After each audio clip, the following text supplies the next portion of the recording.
Capítulo 1. 1805. Mientras caminaba por el bosque, Senda tarareaba una tonadilla que a ella le parecía la música de los árboles. Era un tibio día de abril, los árboles ya comenzaban a reverdecer y podía asegurar que el jardín de Arrow ya estaría cubierto de flores. Nada resultaba más bello que las plantas que comenzaban a brotar de la tierra que había permanecido seca durante todo el invierno. El bosque poseía un embrujo especial y este en particular tenía un lugar secreto donde había un estanque que ella estaba segura que era mágico. Las flores adornaban sus orillas y los árboles se reflejaban sobre la superficie plateada de sus aguas. Senda siempre acudía a su estanque encantado cuando se sentía triste o solitaria. Creía que cuando estaba allí, las hadas la observaban por entre las flores y las ninfas hacían lo mismo desde el fondo del estanque. Como era hija única, sus sueños siempre estaban poblados de criaturas de otros mundos que ella sentía muy cerca. Siempre se consideró muy afortunada porque Knightswood, como se llamaba el bosque, terminaba justo afuera de la vicaría. Mientras su padre se encontraba ocupado con sus sermones o con sus feligreses, la muchacha solía escapar sola a la magia del bosque. Caminaba acompañada solo por su muy querido compañero, quien en ese momento no iba a su lado como debía haberlo estado haciendo. Momentos antes había olfateado a un conejo en el pasto que comenzaba a crecer y lo había perseguido tan rápido que Senda no se dio cuenta de que el animalito se había alejado. Rufus le pertenecía desde que era un cachorrito de raza spaniel, pequeñito y atractivo, que regularmente hubiera sido entrenado como perro de caza. El viejo conde estaba enfermo y ya no podía salir a cazar y sus dos hijos estaban peleando contra un monstruo llamado Napoleón Bonaparte, quien intentaba invadir a Inglaterra, por lo que no había disparos en el bosque, cosa que alegraba mucho a Senda. Odiaba la idea de que se diera muerte a cualquier ser viviente y, sobre todo, a las aves a las que amaba y que le cantaban cuando pasaba bajo las ramas de los árboles. Senda solía sentarse junto al estanque encantado para escuchar cómo cantaban en torno a ella. Es más, no podía recordar cuáles eran los malos tiempos cuando había muchas cacerías durante el otoño y los cuidadores afirmaban que existían demasiados cuervos, comadrejas y zorros en el bosque. Ella los amaba al igual que amaba a las pequeñas ardillas rojas. Estas corrían cuando la veían aparecer como si pensaran que ella les iba a robar sus nueces. 6 meses antes, el conde de Arrow había muerto. Sus funerales fueron muy solemnes aunque muy pocos en la aldea lo extrañaban ya que no lo habían visto por mucho tiempo. Y tampoco demostraron lamentar mucho la noticia de que su hijo mayor, George, había muerto varios meses antes en la India. El médico había dicho que el viejo conde se desplomó ante la trágica noticia. Master George, como lo llamaban los servidores más antiguos del castillo, residió en el extranjero por más de 8 años y la gente joven ni siquiera se acordaba de cómo era. Esto significaba que su hermano menor heredaría el título, pero Master Durwin también se había marchado a la marina desde muy joven. Se decía que él formaba parte de la flota que desafiaba a Bonaparte, sin embargo, nadie sabía la realidad. Últimamente se había esparcido una serie de rumores acerca del capitán Durwinbow. Como en el castillo no estaba nadie, la gente de la aldea acudía a la vicaría con sus quejas y preocupaciones, pues no había nadie más que los escuchara. El administrador de la finca se retiró 2 años antes, y se encontraba confinado en su casa con un reumatismo que le impedía caminar y una fuerte sordera. El lugar pronto estará en ruinas, le había comentado uno de los trabajadores al padre de Senda la semana anterior. Es por la guerra, le había respondido el vicario.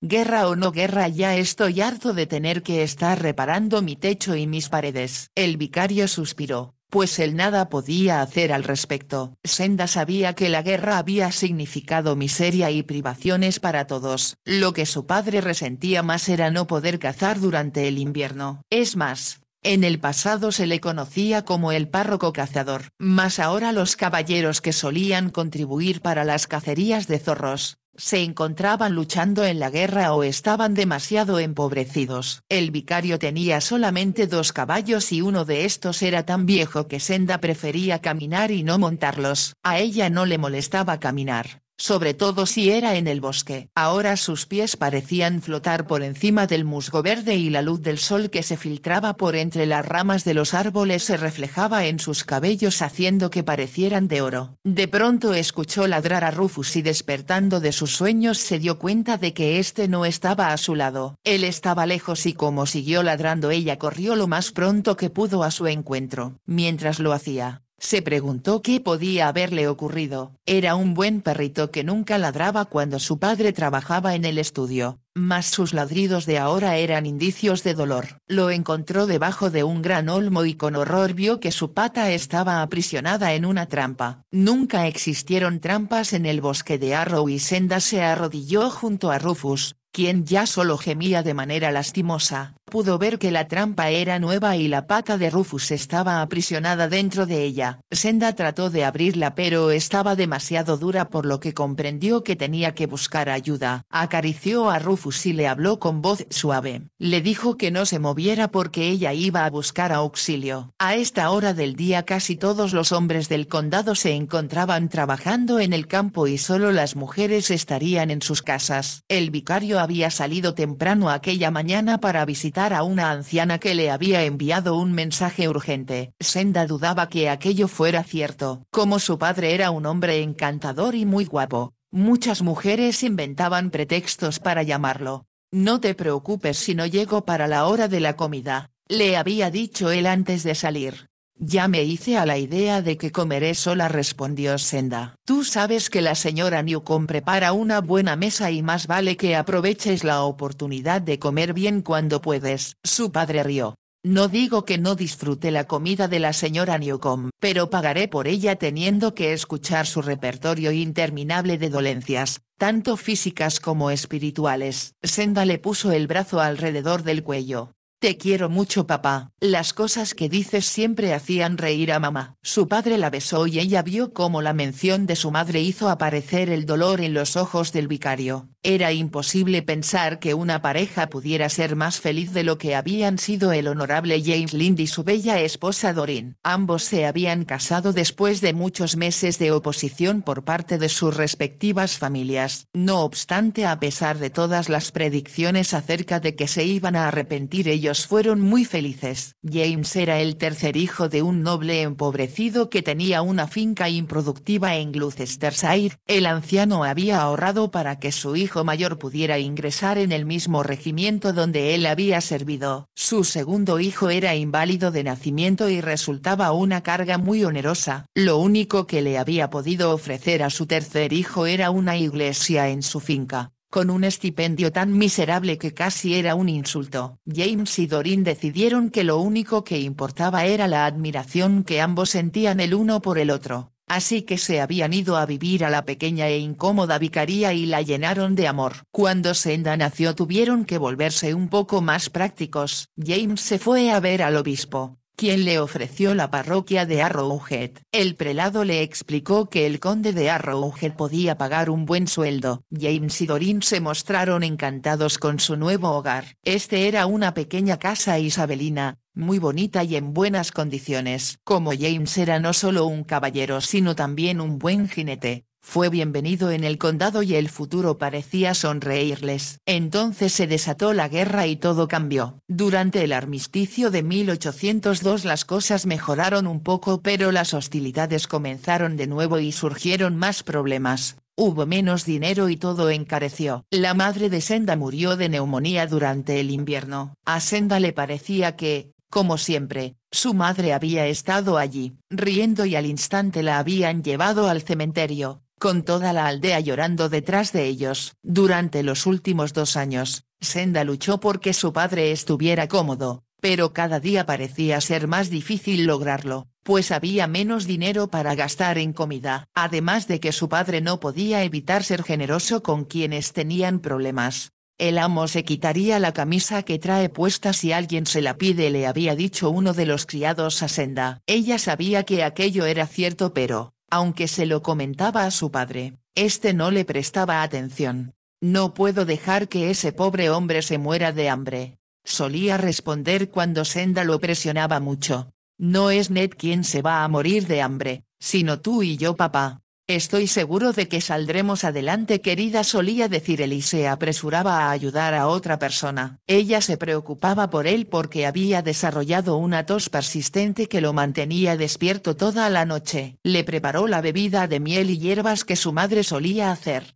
pero no pareció mejorar. Senda era consciente que solo necesitaba hacer 3 buenas comidas al día, pero eso era algo que no podían costear. Quizá cuando venga el nuevo conde, le había dicho Senda a Marta, la única sirvienta que quedaba en la vicaría, se dará cuenta de que es necesario aumentar los sueldos para que estén de acuerdo con los precios. Papá ya no puede salir adelante con lo que recibe. Si él no viene hasta que termine la guerra, para entonces ya todos estaremos en nuestras tumbas, sin nadie que nos llore. La culpa es de ese tal Boni. Senda pensó que en realidad Bonaparte tenía la culpa de todo lo que estaba sucediendo en Arrowhead. Era Napoleón Bonaparte quien había hecho que 2 hombres regresaran heridos a casa, uno sin una pierna y el otro sin un brazo. Era él quien había vaciado la mantequera de la vicaría. Si no puedo pedirle ayuda a papá, ¿dónde podré encontrar a un hombre que me ayude?, pensó ahora Senda. Y antes de llegar al final del bosque, vio a un hombre montado a caballo que se acercaba a ella. Pronto advirtió que se trataba de un caballero que paseaba con su caballo entre los árboles y corrió hasta llegar a su lado. Era bastante joven, con el sombrero de lado sobre sus cabellos oscuros, la corbata blanca amarrada a la moda y las puntas del cuello muy por encima del mentón.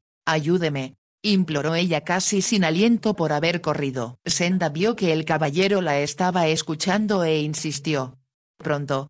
Por favor, venga pronto. Mi perro está atrapado en una trampa». El caballero arqueó las cejas ante la urgencia con la cual la muchacha le estaba hablando, pero ella no esperó una respuesta y exclamó: «Sígame». Corrió de regreso sobre el camino cubierto de musgo hasta donde la esperaba Rufus. El perrito permanecía quieto, pero gimiendo de una manera lastimosa. Cuando se arrodilló junto a él, vio que el caballero había detenido su caballo y estaba desmontando detrás de ella. Se le acercó y mirando al perro dijo: «Tenga cuidado, el perro pudiera morderla». Eran las primeras palabras que había pronunciado y Senda le respondió ofendida: «Rufus no me mordería jamás. Por favor, abra esa horrible trampa. Nunca debió estar aquí». Mientras hablaba, se inclinó para sujetar a Rufus y el caballero abrió la trampa. Rufus lanzó un aullido de dolor y entonces Senda lo levantó en sus brazos como si se tratara de un bebé. «Ya está bien, ya todo terminó», dijo al animalito con cariño. «Ya no te harán más daño. Te portaste como un valiente». Mientras hablaba lo acarició detrás de las orejas, cosa que a Rufus le gustaba mucho. Entonces notó que el caballero había sacado un pañuelo para vendarle la pata a Rufus. Senda lo miró y como estaban muy cerca lo pudo apreciar mejor. «Gracias, muchas gracias», exclamó ella. «Le estoy muy agradecida. Me preguntaba dónde iba a encontrar a un hombre para que me ayudara». «¿Que no hay hombres en la aldea?», preguntó el caballero con un gesto de los labios. «No a esta hora del día», le respondió Senda. «Todos están trabajando». «Entonces me alegro de haberla podido ayudar». «No tengo cómo agradecérselo», dijo Senda. «No comprendo cómo pudo alguien poner una trampa así en el bosque. Nunca habíamos encontrado una». «Supongo que es una manera de deshacerse de las sabandijas», respondió el caballero. «Una manera muy cruel», opinó Senda. «Cuando un animal queda atrapado, puede sufrir por horas o quizá días enteros antes que alguien lo encuentre». El caballero no respondió y Senda preguntó como si hablara consigo misma: «¿Cómo es posible que alguien desee crear más sufrimientos cuando ya hay tanto en el mundo?». «Supongo que está pensando en la guerra», intervino el caballero. «Todas las guerras son nefastas, pero nosotros estamos peleando para defender a nuestro país. Matar a un animal no es correcto, a menos que sea para alimentar a alguien». «Veo que es usted una reformadora», señaló el caballero, «pero los animales se matan unos a otros. Las zorras, si no son cazadas, matan a los conejos que de seguro a usted le parecen muy lindos». Ella se dio cuenta de que él parecía burlarse y un leve rubor teñía sus mejillas cuando dijo: «Si dejamos sola a la naturaleza, ella creará un orden propio y no puedo soportar la idea de una zorra sufriendo horas de tortura antes de morir». Ese es un punto de vista netamente femenino, discutió el caballero, y si uno desea conservar a los animales, entonces habrá que vigilar también a quienes cazan las aves. Habló en un tono seco y Senda pensó que sería inútil discutir con él y expresó: para mí este bosque siempre ha sido un lugar mágico y hermoso, y si ahora las trampas y la crueldad me van a alejar de él, será como ser expulsada del paraíso. Hablaba más para sí que para el caballero, y como tenía miedo que él se riera de ella, con mucho cuidado se puso de pie sosteniendo a Rufus en sus brazos y diciendo: una vez más muchas gracias por su ayuda, señor. Ahora debo llevar a Rufus a casa para lavarle la pata y evitar que se infecte. Enseguida miró la trampa y añadió: me pregunto si podría usted hacerme otro favor. ¿De qué se trata?, preguntó el caballero. Un poco más adelante hay un estanque encantado. Si usted arroja esa trampa al fondo, ya nunca más volverá a hacerle daño a alguien. ¿No piensa que el dueño de la trampa pueda no estar de acuerdo? Él nunca sabrá lo que ocurrió, respondió Senda, y si le costó dinero ponerla ahí, entonces ese será su castigo. El caballero rió. Muy bien, aceptó él. Como se ha convertido en juez, jurado y verdugo, el acusado deberá pagar el precio por su crimen. Levantó la trampa por la cadena que la sujetaba al suelo y después de soltarla, preguntó: ¿y dónde está ese estanque mágico? Yo le mostraré el camino, ofreció Senda. Ella caminó adelante y después de pasar junto a varios árboles, llegaron al estanque. A ella le pareció que estaba más bello que nunca. Una gran variedad de flores y los rayos del sol se reflejaban sobre el agua. Los entornos se veían oscuros y misteriosos, como si escondieran secretos pertenecientes a los dioses. El caballero se dirigió a la orilla del estanque y lo miró. Después, se volvió para mirar a Senda, quien se encontraba junto a él. Con el fondo de los árboles y los rayos del sol, ella parecía ser el modelo ideal para una pintura que a cualquier artista le hubiera gustado realizar. Sus ojos parecían llenar su pequeño rostro, pero en lugar de ser azules, como correspondían a sus cabellos dorados, eran grises. En algunos momentos presentaban ciertos tonos de violeta. Aquella era una característica prevaleciente en la familia de su madre. Su piel era muy blanca y poseía una belleza etérea, muy diferente a lo que se consideraba como la rosa inglesa perfecta. Por un momento Senda y el caballero se miraron. Él pensó que la joven era increíblemente bella y casi divina, y a Senda le pareció que él era muy atractivo y magnético. Su piel era morena, como si hubiera estado mucho tiempo al sol, y sus facciones estaban muy bien delineadas. Sin embargo, a pesar de ser tan bien parecido, había cierto imperativo en él, algo que hacía pensar que estaba acostumbrado a dar órdenes. Parecía tener una fuerza que provenía no solo de su cuerpo atlético, sino también de su mente. De pronto, como si quisiera romper el encanto que los había mantenido a los dos en silencio, él preguntó: ¿quiere que arroje la trampa al centro del estanque? Creo que es el punto más profundo. Él columpió la trampa por la cadena y de inmediato la soltó. Esta cayó al centro, levantando el agua hacia el cielo para volver a la quietud una vez más. Senda suspiró profundamente. Muchas gracias, expresó. Ahora debo llevar a Rufus a casa. Ella miró al estanque nuevamente, se volvió y comenzó a caminar por donde había venido. El caballero tomó las riendas de su caballo y dijo: como usted tiene que cargar a su perro, será mejor que yo la lleve a su casa en mi caballo. Senda se sorprendió, pero sin decir nada más. Él la tomó en sus brazos y la depositó sobre la silla, y tomando al caballo por la brida lo llevó por el camino. Caminaron en silencio hasta que, cuando llegaron al final del bosque, Senda pudo ver el jardín de la vicaría ante ellos. De pronto, pensó que sería un error que alguien de la aldea la viera con un extraño, o que supieran que Rufus había caído en una trampa. Si alguien descubriera que un extraño la había llevado sobre la silla de su caballo hasta su casa, eso causaría muchos comentarios. Señor, por favor, dijo ella, como mi hogar se encuentra ya muy cerca, me gustaría seguir caminando. El caballero detuvo su caballo, volvió a tomar a Senda en sus brazos y la bajó con la misma facilidad con que la subiera. La muchacha era muy ligera y su cintura era tan pequeña que los dedos de él casi se tocaron al rodearla. Cuando sus pies rozaron el suelo, ella expresó: gracias una vez más, le estoy en verdad agradecida y jamás olvidaré su bondad.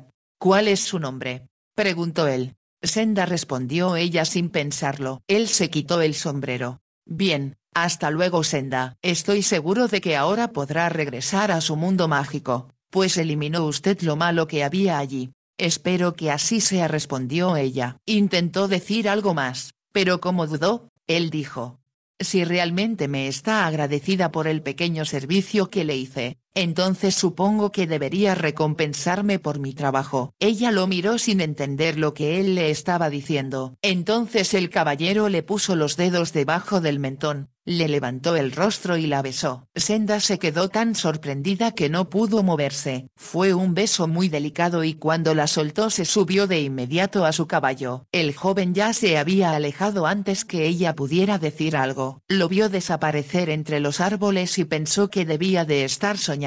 ¿Cómo era posible que su primer beso se lo hubiera dado un desconocido a quien nunca había visto antes y que andaba traspasando los límites de lo que para ella era su propio bosque? La silueta del desconocido desapareció en pocos segundos, pero Senda permaneció inmóvil, pensando que debía de haber soñado todo y que aquello no había sucedido en la realidad. Sin embargo, ella aún podía sentir el roce de los labios de él sobre los suyos y aunque pareciera increíble, la había besado. Rufus se quejó y el sonido la hizo regresar a la realidad. Con el perrito en los brazos, recorrió el tramo que le faltaba hasta llegar al jardín de la vicaría. Había un camino que ella siempre seguía, que la llevaba a un costado de la casa y a lo que era conocido como la puerta del jardín. Se apresuró a entrar y sintió que había regresado a su vida diaria. Tenía que cuidar de la pata de Rufus y cuanto más pronto se olvidara de lo ocurrido, mejor. Sin embargo, comprendió que aquello era algo que jamás iba a olvidar. En la cocina no había nadie,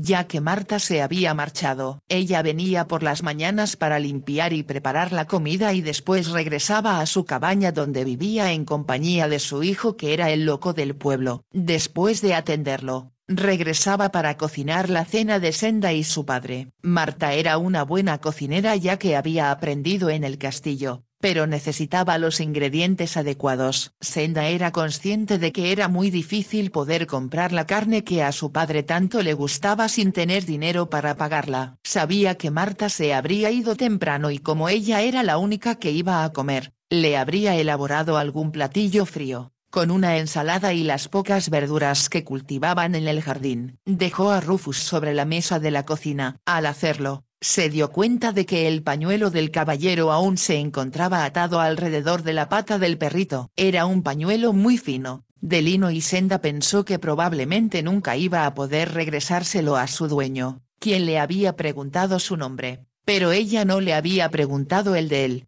No tiene importancia, porque ya no lo volveré a ver, se dijo. Pensó que quizá él fuera un visitante que estaba por llegar a alguna de las casas grandes que había en la comarca. Lo meditó unos momentos y dedujo que el caballero guapo y bien vestido no parecía pertenecer a ninguna de ellas. Entonces debo de haberlo soñado, dijo hablando consigo misma, mientras le lavaba la pata al perrito. En un cajón de la cocina encontró unas tiras de lino limpio. Estaba a punto de meter el pañuelo en agua fría para quitarle las manchas de sangre cuando alguien llamó pesadamente a la puerta. «Adelante», dijo ella pensando que sería alguien de la aldea. La puerta se abrió y pudo ver que se trataba de un muchacho grandullón, hijo de uno de los campesinos. «Buenos días Jim», saludó ella con voz agradable. «¿Qué puedo hacer por ti?». «Le traigo malas noticias señorita Senda», repuso él. Senda se quedó inmóvil. «¿Qué ha ocurrido?». «Se trata de su padre señorita, pero no fue culpa nuestra. Nosotros pensamos que el toro estaría a salvo en ese terreno».